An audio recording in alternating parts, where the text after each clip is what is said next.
শেষ পর্যন্ত ঘাতকের বুলেটের আঘাতই কেড়ে নিল জীবন।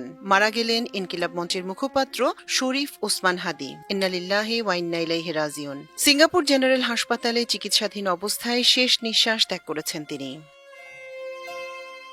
ইনকিলাব কালচারাল সেন্টার আজ রাত ৯টা ৪৫ দেয়া এক ফেসবুক স্ট্যাটাসে হাদীর মৃত্যুর বিষয়টি নিশ্চিত করেছে। এছাড়া হাদীর ভাই ওমর বিন হাদীও সিঙ্গাপুর থেকে বিষয়টি নিশ্চিত করেন। ইনকিলাব কালচারাল সেন্টার তাদের স্ট্যাটাসে লেখে, ভারতীয় আধিপত্যবাদের মোকাবেলায় মহান বিপ্লবী ওসমান হাদীকে আল্লাহ শহীদ হিসেবে কবুল করেছেন।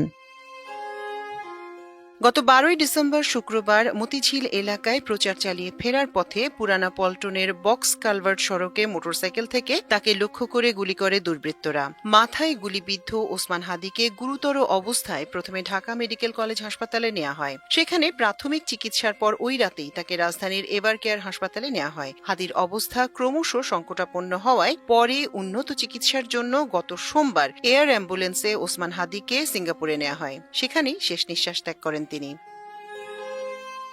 এর আগে গত নভেম্বর মাসে দেশি বিদেশি ৩০টি নম্বর থেকে বিভিন্ন ধরনের হুমকি পেয়েছে বলে জানিয়েছিলেন হাদী। ১৪ই নভেম্বর ফেসবুকে একটি পোস্টে তিনি লিখেছিলেন, গত ৩ ঘন্টায় আমার নম্বরে আওয়ামী লীগের খুনিরা অন্তত ৩০টি বিদেশি নম্বর থেকে কল ও টেক্সট করেছে, যার সামারি হলো, আমাকে সার্বক্ষণিক নজরদারিতে রাখা হচ্ছে। তারা আমার বাড়িতে আগুন দেবে, আমার মা, বোন ও স্ত্রীকে ধর্ষণ করবে এবং আমাকে হত্যা করবে।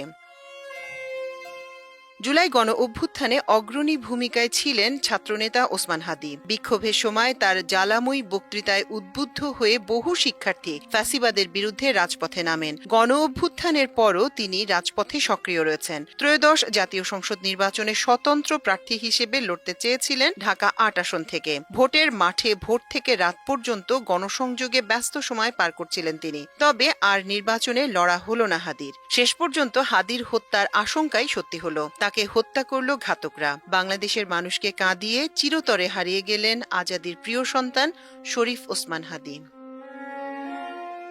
মাল্টিমিডিয়া ডেস্ক, আমার দেশ।